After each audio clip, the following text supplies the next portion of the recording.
My name is Hannah Reed. I am 30 years old.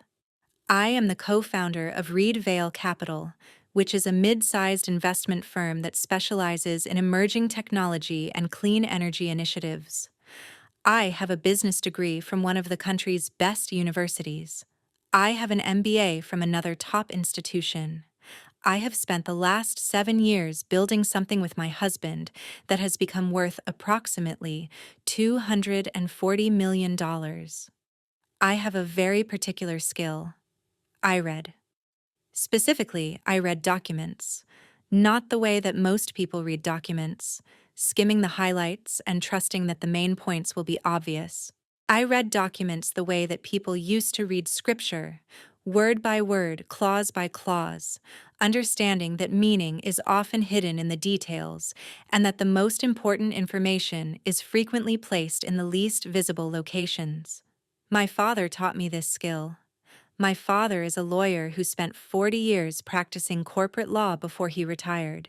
He taught me that the difference between someone who gets rich and someone who gets bankrupted often comes down to whether they read the fine print before signing. He taught me that contracts are written by people with specific intentions, and that those intentions are often visible to anyone who is willing to look carefully enough. He also taught me that in relationships, contracts matter even more, because relationships have the capacity to blind you to the things that you need to see. Tonight, I am sitting at the mahogany dining table in the house that my husband and I bought together 5 years ago. The house is beautiful. It has high ceilings and floor-to-ceiling windows and a kitchen that was designed by a professional interior designer. Everything about the house announces that we are successful, that we have made good decisions, that we have built something worth building. My husband's name is Ethan Vale. He is 38 years old. He is charming and confident and the kind of person who walks into a room and makes everyone in that room feel like they want to be his friend. He is ambitious in a way that I sometimes find inspiring and sometimes find exhausting. He is the kind of person who sees opportunities where other people see obstacles. He is also, I have come to understand over the course of the last 2 months, the kind of person who is willing to systematically deceive the person he married. Ethan pushes a leather portfolio across the table toward me. The portfolio is expensive. It's the kind of portfolio that someone buys when they want to announce that they are a person who deals in important matters, important documents, important business. Inside the portfolio are documents, many documents. Some of them are familiar to me because I've reviewed similar documents in the past. Some of them are new. Some of them appear to be routine. Some of them, I suspect, are not. Sign these, Ethan says, and he says it in a way that suggests this is not a request, but an instruction. We need to move quickly on the tax restructuring. Walter's been pushing me to get the compliance paperwork signed off, and if we don't do it this week, we'll miss the filing deadline. Sitting next to Ethan is Martin Cole. Martin is 55 years old, and he is our company's primary outside counsel. He has been involved with our business since the beginning. He is also, I have come to realize, the kind of attorney who prioritizes his relationship with his client over his obligation to ensure that his client is not committing fraud. Martin smiles at me in a way that is designed to be reassuring. Hannah, he says, don't worry about all the technical details. These are just routine compliance documents. Your job is to trust the process, and my job is to make sure that the process is protecting you. That's how partnerships work, isn't it? We all do our part, and we all trust each other to do our parts well. What Martin is doing is using gender-based assumptions about my competence to try to dissuade me from reading the documents before signing them. What Martin is assuming is that I will be more comfortable with the idea of trusting the men around me than I will be with the idea of actually understanding what I'm signing. What Martin is assuming is that I am the kind of woman who signs documents without reading them, and that this is the normal and expected behavior for a woman in my position. What Martin does not understand is that my father taught me to read, and that I have spent 30 years developing that skill, and that nothing, including the social conditioning that suggests I should trust the men around me, is going to make me stop reading. I begin to flip through the portfolio. The first documents are indeed routine. They are tax filings and compliance documentation and the kind of paperwork that is necessary for any business to maintain its legal status. I recognize these documents. I have signed documents like these before. They are not interesting. Then I reach a section of the portfolio that is labeled with a tab. The tab says, Beneficiary Designation, Irrevocable Trust Structure. I stop. I look up at Ethan. He is looking at his phone. He doesn't seem to be paying attention to the fact that I have stopped reading. I flip to the document that is behind the tab. The document is complex. It is written in the kind of legal language that is designed to be difficult to understand, that is designed to make the reader feel like they are not qualified to understand it, that is designed to discourage close examination. The document is setting up an irrevocable trust structure. This means that once I sign the document, the arrangements that it describes cannot be changed. They are permanent. They are legally binding for the rest of my life. I flip to the next page. I see a list of beneficiaries. The primary beneficiary is a charitable organization. The secondary beneficiaries are several key employees at the company. The tertiary beneficiary, the one that is relegated to the back of the list and that is easy to miss if you're not reading carefully, is a consulting firm called AS Consulting. The owner of AS Consulting is listed in parentheses. The owner's name is Ava Sinclair. I feel something happen in my chest. It's not quite physical, but it's not entirely psychological either. It's the sensation that occurs when a person's understanding of the world shifts suddenly, when something that they believe to be true is suddenly revealed to be false. Ava Sinclair is a woman who works with my husband. She is, ostensibly, his professional partner. She specializes in due diligence and market analysis. She is intelligent and attractive and has excellent business instincts. She is also, I have come to suspect over the last 2 months, the woman that my husband has been having an affair with. The suspicion began as small things. The long phone calls that he took in the garage. The text messages that disappeared from his phone because he had set them to auto-delete. The smell of someone else's perfume on his shirt collar. The way he started working late on Thursday nights, which used to be the night that we reserved for time together. I didn't want to believe it. I spent several weeks trying to find alternative explanations. Perhaps the phone calls were about complicated business deals that he didn't want to discuss in front of me. Perhaps the text messages were about sensitive matters that he wanted to keep confidential. Perhaps the perfume was from a female client who had sat next to him at a meeting. Perhaps the late nights on Thursday were about a new project that required his immediate attention. But I knew that I was lying to myself. I knew that I was performing the role of the woman who trusts her husband, and I knew that the performance was exactly that, a performance, because I do not trust my husband, and I have not trusted my husband for approximately 2 months. What I did not know until this moment, until I opened this portfolio and saw Ava Sinclair's name as a beneficiary of an irrevocable trust that I was being pressured to sign, is that my husband was not just having an affair. My husband was orchestrating something more complex and more deliberately harmful. I look up from the document. I look at Ethan. He is still looking at his phone. He is not paying attention to me because he does not believe that I will read the documents. He believes that I will do what Martin suggested, which is to trust the process and sign the documents and move forward without understanding what I have signed. Ethan, I say, and I say his name in a way that suggests a question rather than a statement. What is Ava Sinclair's consulting firm doing listed as a beneficiary in this trust structure? Ethan looks up from his phone. I watch his face carefully. I watch to see if there is a moment of panic, a moment of realization that his plan has been discovered. I watch to see if there is a moment of guilt, a moment when his features reveal the truth that he has been trying to hide. What I see instead is something that is almost worse. I see a moment of calculation. I see Ethan making a decision about how to respond to this question, and I see him decide on deception. It's a standard consulting arrangement, he says. Ava provides a lot of value to the company, and we wanted to make sure that she was appropriately compensated through the business structure. It's actually quite common in our industry. Is it? I ask. Is it common to set up irrevocable trusts that give someone outside the company control over the distribution of assets? You're reading it wrong, Martin interjects. The trust structure gives Ethan the ability to direct the assets according to the company's best interests. Ava's firm just happens to be one of several potential beneficiaries. I flip through the document again. I read the sections that describe the distribution mechanism.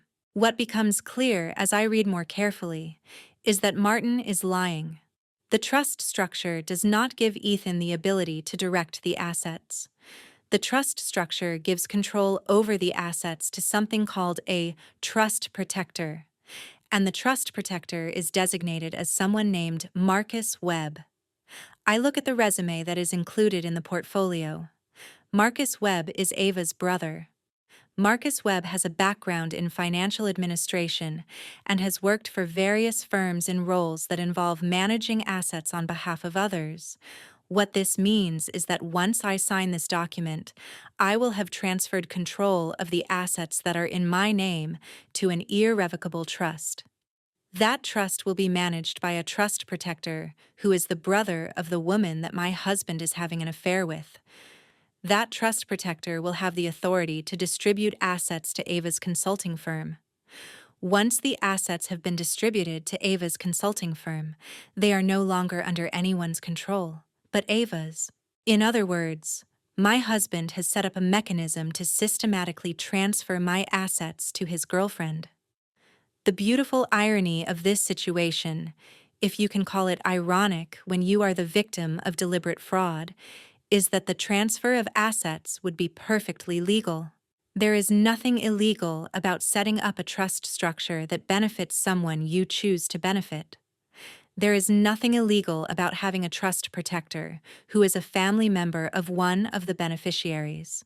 What is illegal is fraud, which is what has occurred when Ethan pressured me to sign a document by suggesting that it was routine compliance paperwork, when in fact it was a mechanism to transfer my assets to his girlfriend.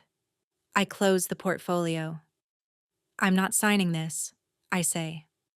Hannah? Ethan says, and his voice has taken on a different quality now. His voice has taken on the quality of someone who is losing control of a situation and who is becoming frustrated at the fact that I am not behaving the way that he expected me to behave. We talked about this. We need to move quickly on this tax restructuring. Walter has been waiting for our signatures. Walter Grant is 55 years old. He is the lead investor in our company. He is the person who provided the initial capital that allowed us to start Reed Vale. He is also a man who has built his entire career on the principle that transparency is the foundation of trust, and that people who are not transparent about their intentions cannot be trusted. Call Walter, I say. Tell him that we need to have a meeting about the trust structure before we proceed with any signatures. No, Ethan says, and he says it in a voice that suggests he is no longer interested in pretending that this is anything other than what it is. No, you're going to sign these documents. You're going to sign them because I'm asking you to sign them, and you signed documents because I asked you to. For the last 7 years, we've been married. What Ethan is doing now is what is sometimes called gaslighting, which is a term that describes the process of making someone doubt their own judgment and their own perception of reality. What Ethan is attempting to do is to make me feel like I am being unreasonable, like I am being paranoid, like I am betraying him and violating the trust that exists between us by refusing to sign the documents without understanding what they contain. What Ethan does not understand is that I have spent the last 2 months preparing for this moment. I have spent the last 2 months gathering evidence and documenting the affair, and understanding the full scope of what he and Ava have been planning. I have spent the last 2 months waiting for him to make his move, waiting for him to reveal his intentions, waiting for the moment when he would try to transfer my assets without my knowledge or consent. I stand up from the table. I pick up the leather portfolio and I hold it in front of me. I'm going to have this reviewed by an independent attorney, I say. I'm going to have this reviewed by someone who is not related to this company and who has no incentive to protect you, or Martin, or anyone else. And then I'm going to decide whether I want to sign it. I walk out of the dining room. I walk up the stairs to the study that is on the second floor of the house. I close the door and I lock it. Then I pick up my phone and I call Noah Patel. Noah is 35 years old. He is a forensic financial auditor who specializes in identifying fraud and financial manipulation. I met Noah 6 months ago at a conference. We got to know each other as professionals, and over the course of the last 2 months, we have become what you might call allies. We have developed a relationship where I have been telling him about my suspicions regarding Ethan and Ava, and he has been helping me gather evidence that will prove those suspicions to be accurate. It's time, I say when he answers the phone. Are you sure? Noah asks. I'm sure, I say. He just tried to get me to sign an irrevocable trust that would give control of my assets to Ava Sinclair. It's all in the documents. Can you meet me? I'm on my way, Noah says, and he hangs up the phone. I sit in the darkness of the study for a while. I don't turn on the lights. I just sit in the darkness and I think about the last 7 years of my marriage. I think about the early days when Ethan and I were building the company together, when we were making decisions together, when we were truly partners. I think about the way that he used to look at me when we were working on a particularly difficult problem, the way that he would seek out my opinion, the way that he would value my input. I think about the moment when I realized that something had changed. I think about the moment when I realized that I was no longer a partner, but a problem, that I was no longer someone he wanted to work with, but someone he wanted to work around. I think about the day that I finally looked at my phone and found the text message that he had not quite completely deleted. The text message said, "Once she signs, it's done. You're free." I think about the fact that I have been married to a man who is planning to systematically rob me of everything that I have built. I think about the fact that this man, this person who I have spent 7 years building a life with, is willing to commit fraud in order to give his girlfriend access to my money. What I don't think about, what I deliberately choose not to think about right now, is the pain of this realization. I don't think about the betrayal or the loss or the fact that something that I believed was real has turned out to be a performance. Instead, I think about strategy. I think about what comes next.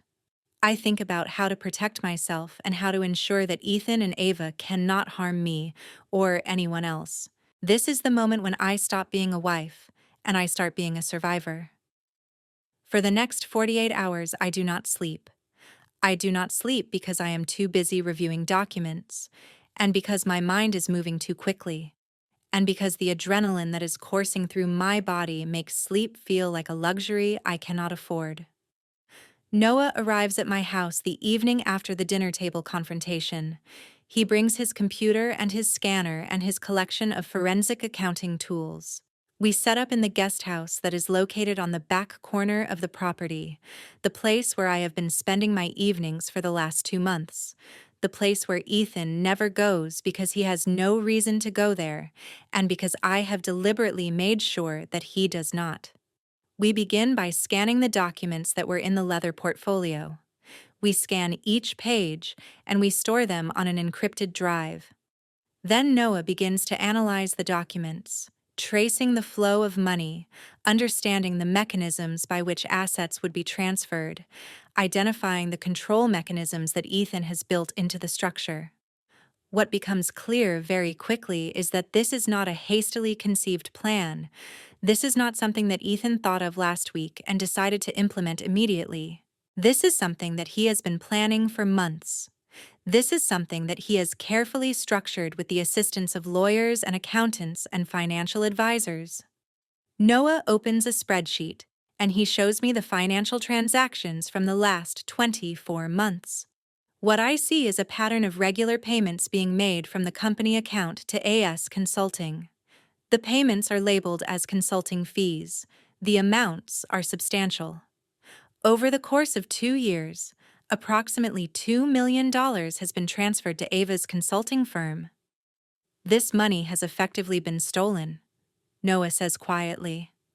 It was transferred out of the company account under the guise of consulting fees, but there is no documentation of what consulting services were provided.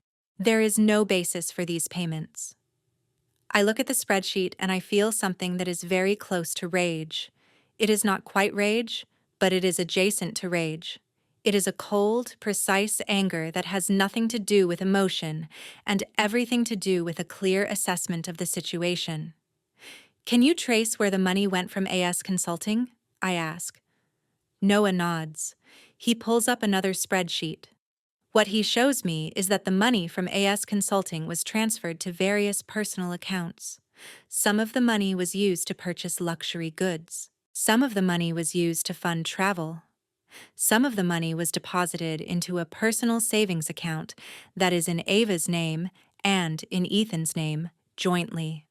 The joint savings account is what causes me to understand the full scope of what has been happening. The joint savings account is evidence that Ethan and Ava have been planning a life together. The joint savings account is evidence that Ethan has been systematically transferring company assets into a personal account that he shares with his girlfriend. We need more evidence, I say. We need to prove that Ethan deliberately misled me about the trust structure.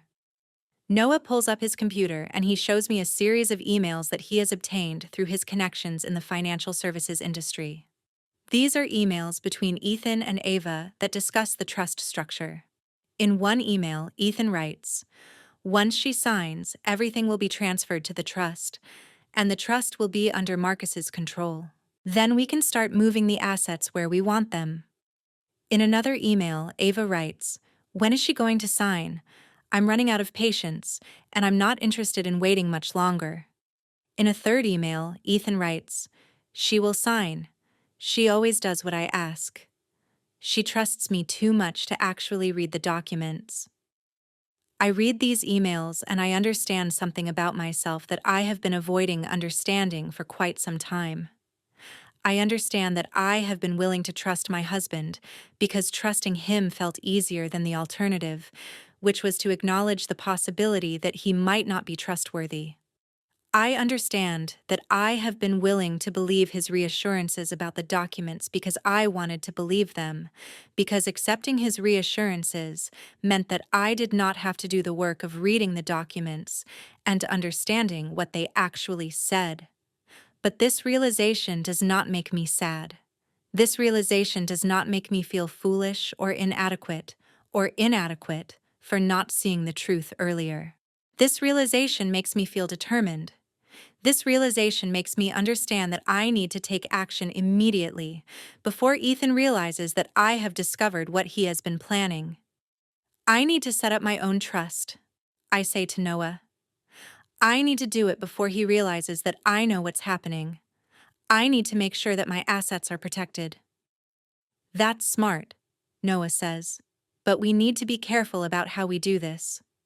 If Ethan finds out that you're setting up a trust structure, he might try to interfere or claim that you're acting without his consent. I have his consent, I say, or at least, I will. By the end of this week, he is going to sign a document that gives me absolute control over my own assets. He is going to believe that the document is just part of the normal course of business, and he is going to sign it without reading it, exactly the way that he thought I would sign his fraudulent trust structure without reading it. What I am describing is a reversal of his deception. What I am describing is using his own tactics against him. What I am describing is a carefully calibrated response to a deliberately conceived fraud. I call my father that evening.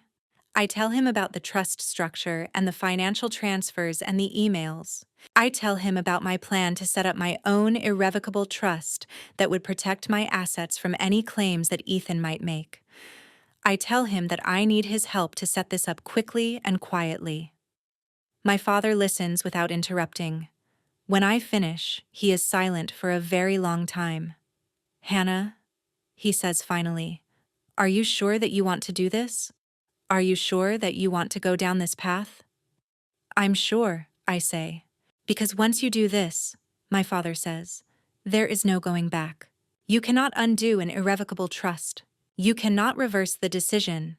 You are going to be tying yourself into a structure that is designed to protect you, but it is also going to be designed in a way that prevents anyone else, including Ethan, from accessing those assets." "I understand," I say.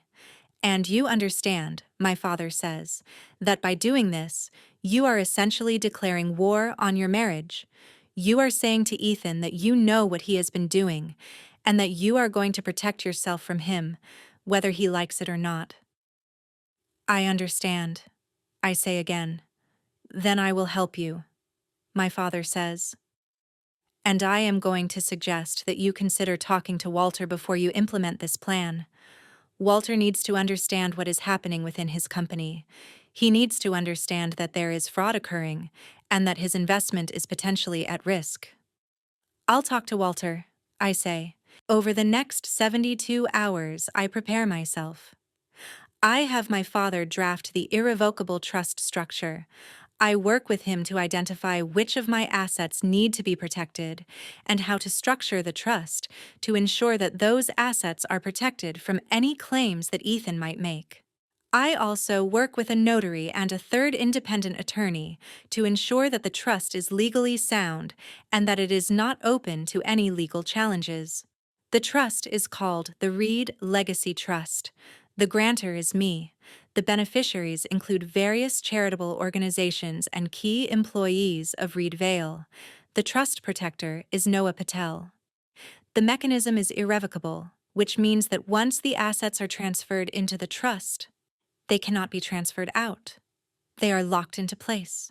I also take all of the assets that are in my name, which include certain investment positions and certain intellectual property, and I transfer them into the trust. I make sure to document this transfer properly to ensure that there is a clear paper trail showing that I deliberately moved these assets into a protected structure. Then I wait. I wait for Ethan to try again. I wait for him to attempt to pressure me into signing his fraudulent trust structure. I wait for the moment when I can reveal that I have already taken steps to protect myself. On Friday morning, Ethan comes into the kitchen where I am having coffee. He is holding another leather portfolio. "Hannah," he says, "I've been thinking about what happened the other night, and I realize that I may not have explained the trust structure clearly enough. I've asked Martin to prepare a new set of documents that explain it more thoroughly. I was hoping that you might take a look at these and see if you have any remaining concerns." "I looked at the old documents," I say. "I read them very carefully." "And?" Ethan asks. "And I have concerns," I say. "Significant concerns. So I've decided to set up my own irrevocable trust, the Reed Legacy Trust. I've already transferred my assets into it. They are no longer available to be claimed by anyone, including you." I watch Ethan's face as this information settles in. I watch the moment of realization. I watch the moment when he understands that his plan has failed and that I am not the person that he thought I was. "You did what?" he says, and his voice is very quiet. "I set up an irrevocable trust," I say, "and I transferred all of my assets into it. So if you and Ava were planning to access those assets through the fraudulent trust structure that you set up, you are going to be very disappointed." Ethan puts the portfolio on the counter. He puts his hands on the counter and he leans forward.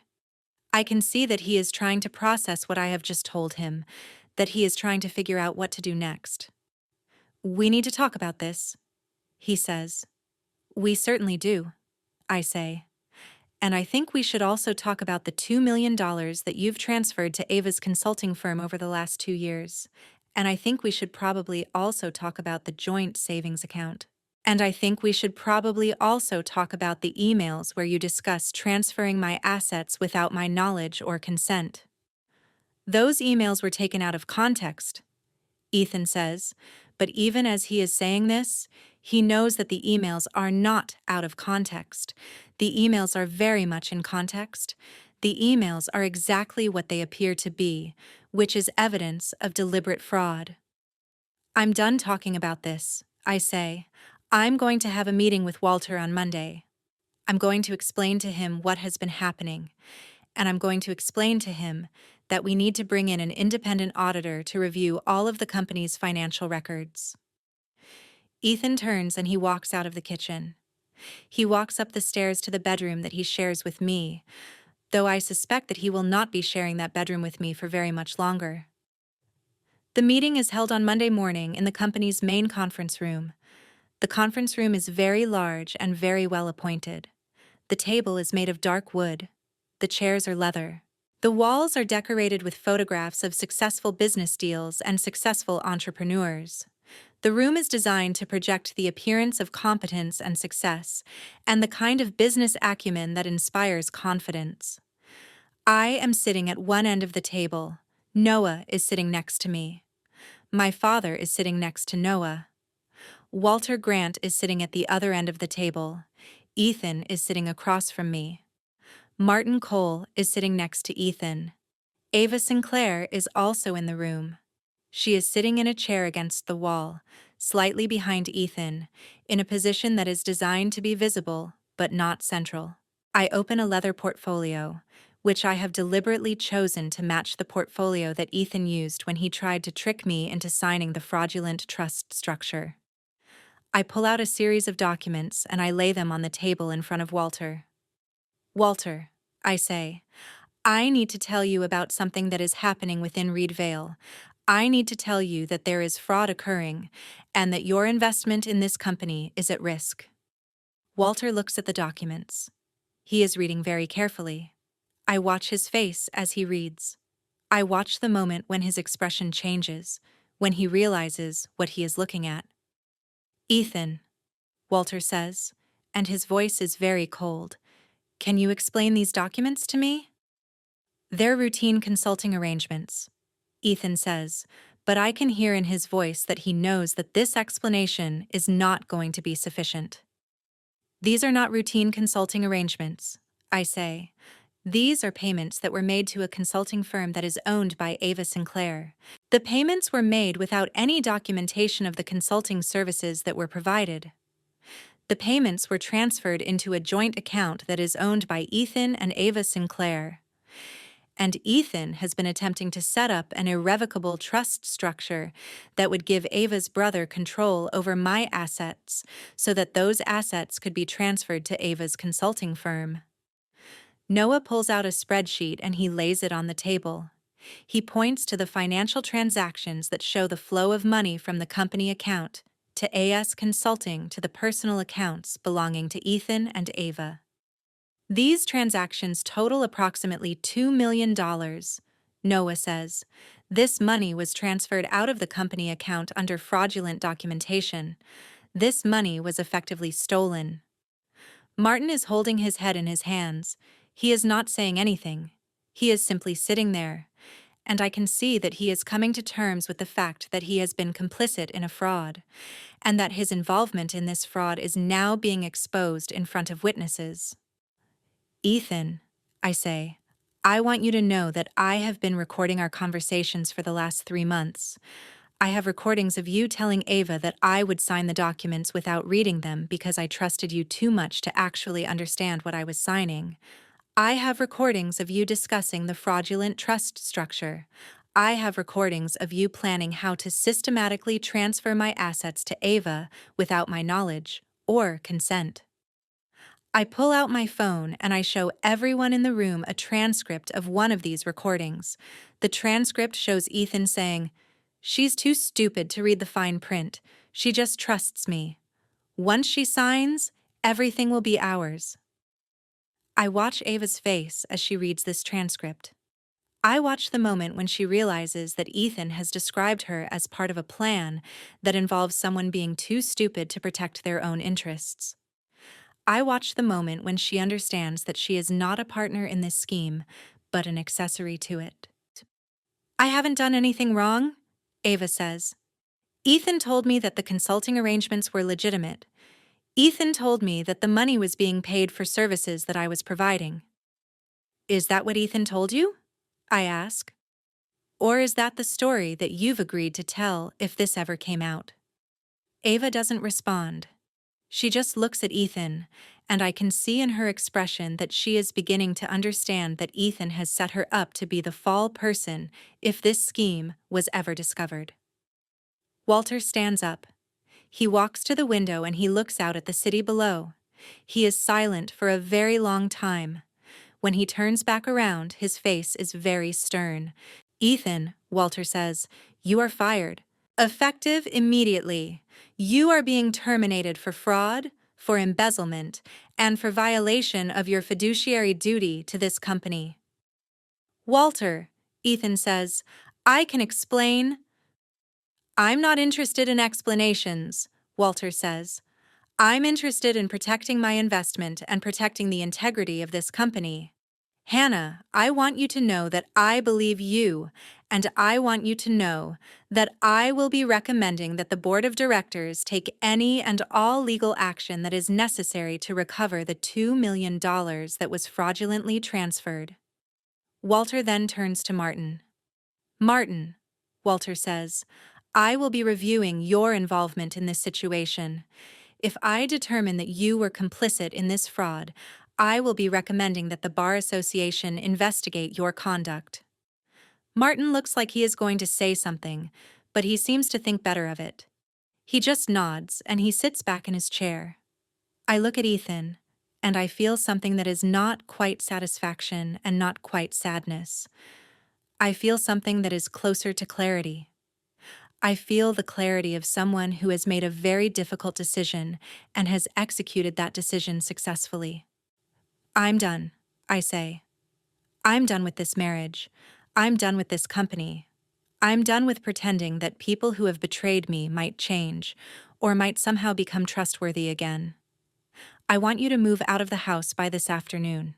I want you to sign over your shares to the company. I want you to agree to a settlement that allows me to move forward with my life without having to deal with you ever again." The meeting is held on Monday morning in the company's main conference room. The conference room is very large and very well appointed. The table is made of dark wood. The chairs are leather. The walls are decorated with photographs of successful business deals and successful entrepreneurs. The room is designed to project the appearance of competence and success, and the kind of business acumen that inspires confidence. I am sitting at one end of the table. Noah is sitting next to me. My father is sitting next to Noah. Walter Grant is sitting at the other end of the table. Ethan is sitting across from me. Martin Cole is sitting next to Ethan. Ava Sinclair is also in the room. She is sitting in a chair against the wall, slightly behind Ethan, in a position that is designed to be visible, but not central. I open a leather portfolio, which I have deliberately chosen to match the portfolio that Ethan used when he tried to trick me into signing the fraudulent trust structure. I pull out a series of documents and I lay them on the table in front of Walter. "Walter," I say, "I need to tell you about something that is happening within Reed Vale. I need to tell you that there is fraud occurring, and that your investment in this company is at risk." Walter looks at the documents. He is reading very carefully. I watch his face as he reads. I watch the moment when his expression changes, when he realizes what he is looking at.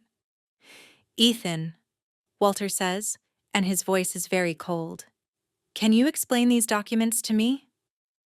"They're routine consulting arrangements. Ethan says, but I can hear in his voice that he knows that this explanation is not going to be sufficient. These are not routine consulting arrangements, I say. These are payments that were made to a consulting firm that is owned by Ava Sinclair. The payments were made without any documentation of the consulting services that were provided. The payments were transferred into a joint account that is owned by Ethan and Ava Sinclair. And Ethan has been attempting to set up an irrevocable trust structure that would give Ava's brother control over my assets so that those assets could be transferred to Ava's consulting firm. Noah pulls out a spreadsheet and he lays it on the table. He points to the financial transactions that show the flow of money from the company account to AS Consulting to the personal accounts belonging to Ethan and Ava. These transactions total approximately $2 million, Noah says. This money was transferred out of the company account under fraudulent documentation. This money was effectively stolen. Martin is holding his head in his hands. He is not saying anything. He is simply sitting there, and I can see that he is coming to terms with the fact that he has been complicit in a fraud, and that his involvement in this fraud is now being exposed in front of witnesses. Ethan, I say, I want you to know that I have been recording our conversations for the last 3 months. I have recordings of you telling Ava that I would sign the documents without reading them because I trusted you too much to actually understand what I was signing.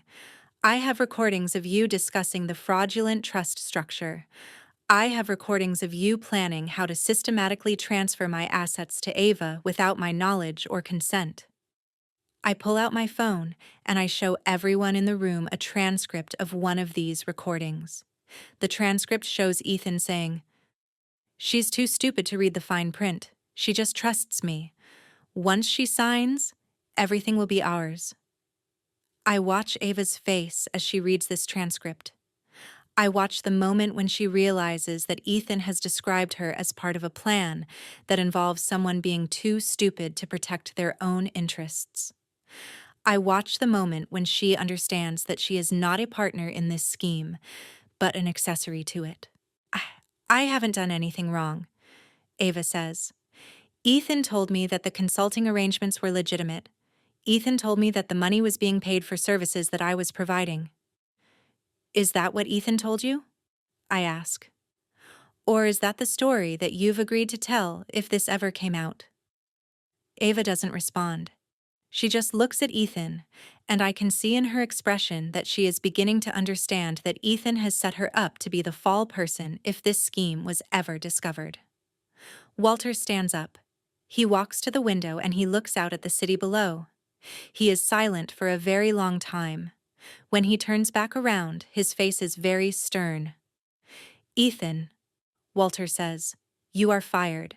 Effective immediately, you are being terminated for fraud, for embezzlement, and for violation of your fiduciary duty to this company."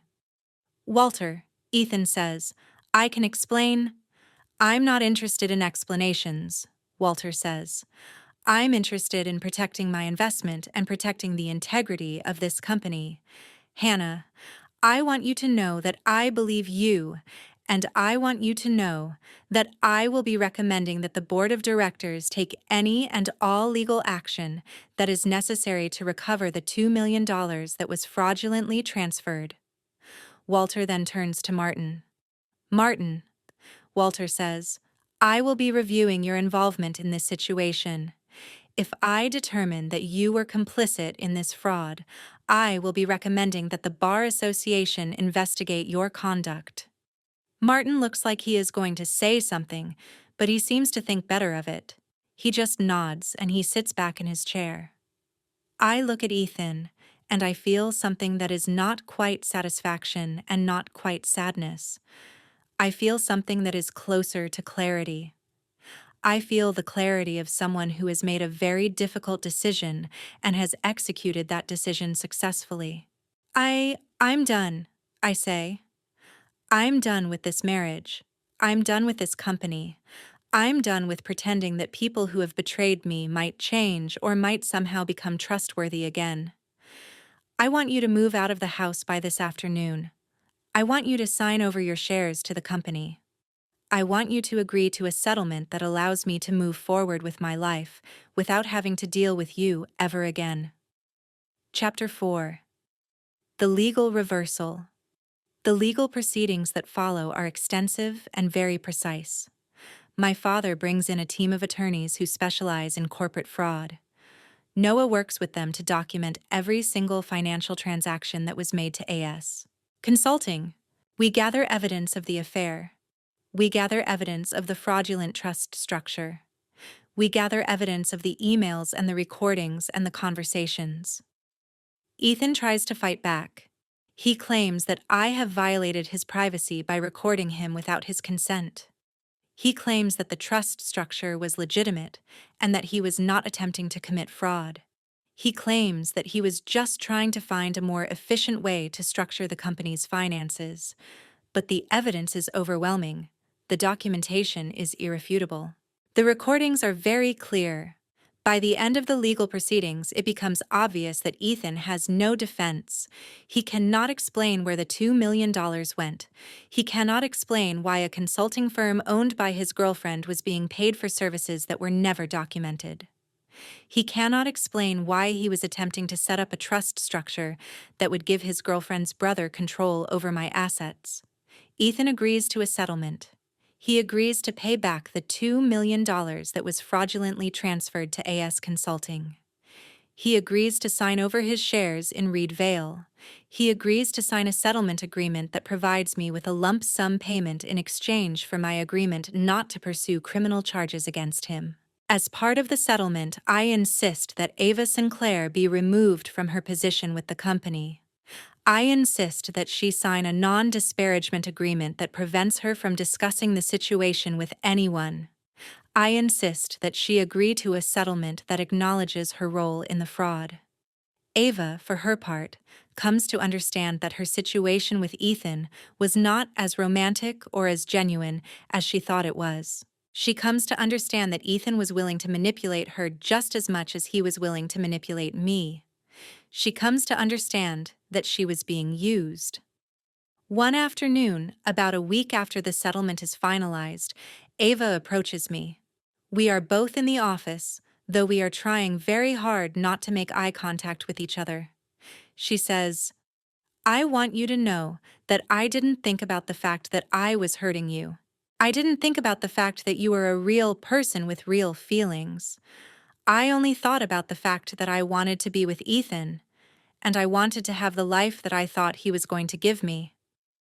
"He wasn't going to give you any life," I say. "He was using you. He was trying to transfer my assets through you so that he could control the money without anyone suspecting that he was the one who orchestrated it." "I know," Ava says. "I understand that now, and I'm sorry." I don't know if Ava is genuinely sorry or if she is just trying to make herself feel better about the role that she played in trying to defraud me. But I have learned that it doesn't matter whether other people are sorry. What matters is how I choose to move forward. 6 months after the settlement is finalized, I have made significant changes to my life. I am still the co-founder of Reed Vale, but I am no longer married to Ethan Vale.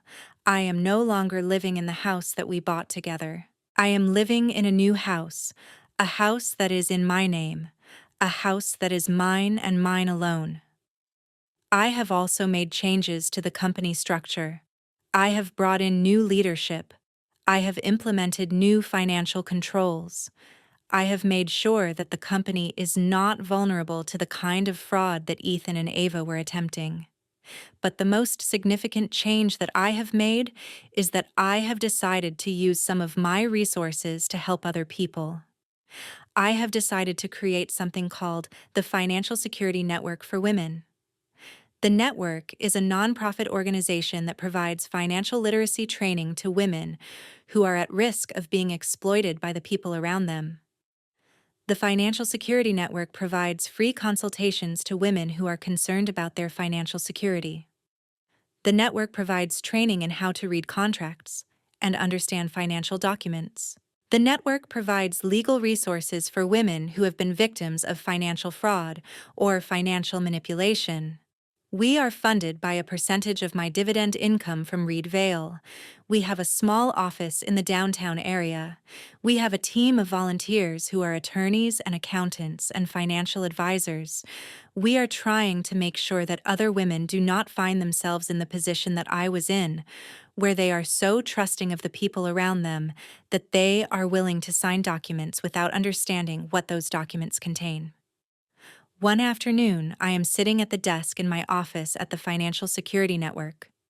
A young woman comes in. She looks like she is in her mid-20s.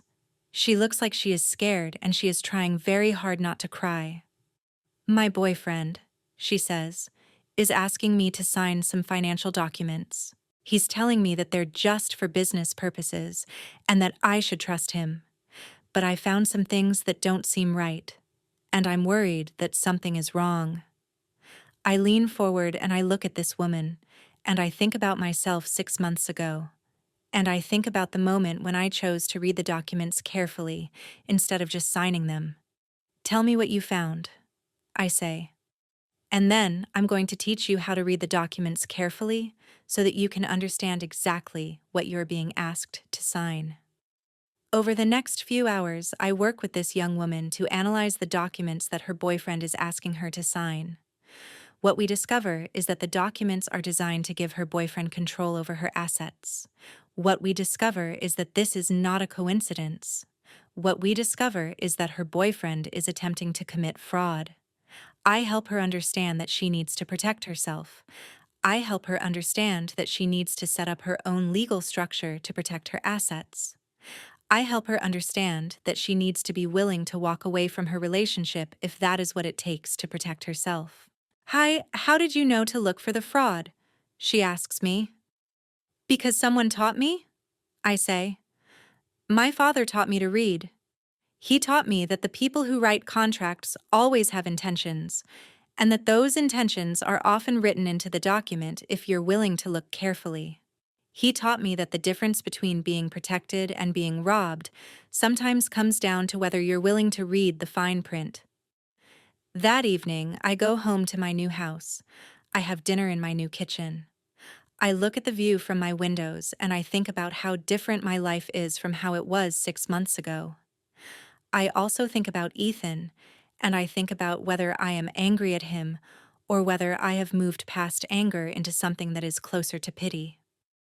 I think about the fact that he had the opportunity to build something genuinely valuable with me, and instead, he chose to try to steal from me.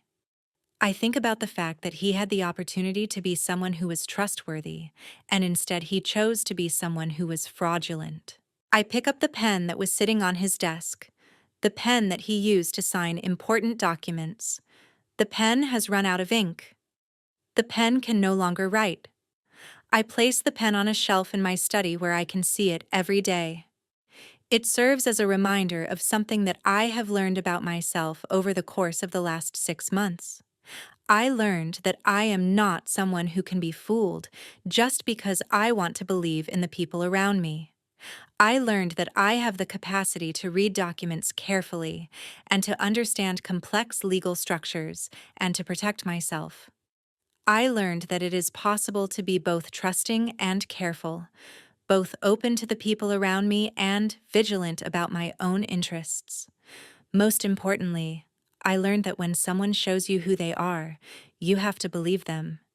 You have to accept what you see. You have to be willing to protect yourself, even if that protection requires you to end relationships and to stand alone. My father calls me one evening. He asks me how I'm doing. I tell him that I'm doing well. I tell him that I'm building something that I'm proud of. I tell him that the Financial Security Network is helping women understand the importance of reading the documents and understanding the legal structure that they are entering into. I'm proud of you, my father says. You could have just walked away from this situation and tried to pretend that it didn't happen, but instead, you used what you learned to help other people. That's a legacy that is worth building. After I hang up with my father, I sit in my study, And I think about the leather portfolio that Ethan used to try to trick me into signing the fraudulent trust structure. I think about how that portfolio contains documents that were designed to deceive me. I think about the fact that I chose to read those documents carefully, instead of just trusting that they were what Ethan said they were. I think about the irrevocable trust that I set up to protect myself. I think about the fact that that trust is now protecting me and helping me build something that is valuable. I think about the fact that the legal structure that was designed to protect me has also become the vehicle through which I am able to help other people. And I understand something about myself that is very simple and very profound. I understand that I am the kind of person who reads. I am the kind of person who looks carefully at the details. I am the kind of person who is willing to ask questions before I trust someone. I am the kind of person who is willing to protect myself, even if that protection requires me to be alone. This is who I am. This is who I have become. This is the person that my father taught me to be. As I close my eyes that night and I prepare to sleep, I hear my own voice in my head. I hear myself reading the documents carefully. I hear myself asking the questions that need to be asked. I hear myself saying the words that need to be said, and I think about what I would say to Ethan if I ever saw him again. I think about what I would say to anyone who was wondering whether it was worth reading the documents carefully before signing them. I would say, read. Always read. Don't trust the people who tell you that reading is too complicated or that you should just trust them. Read the documents. Understand the implications. Protect yourself. Because that is the difference between being someone's victim and being someone who survives.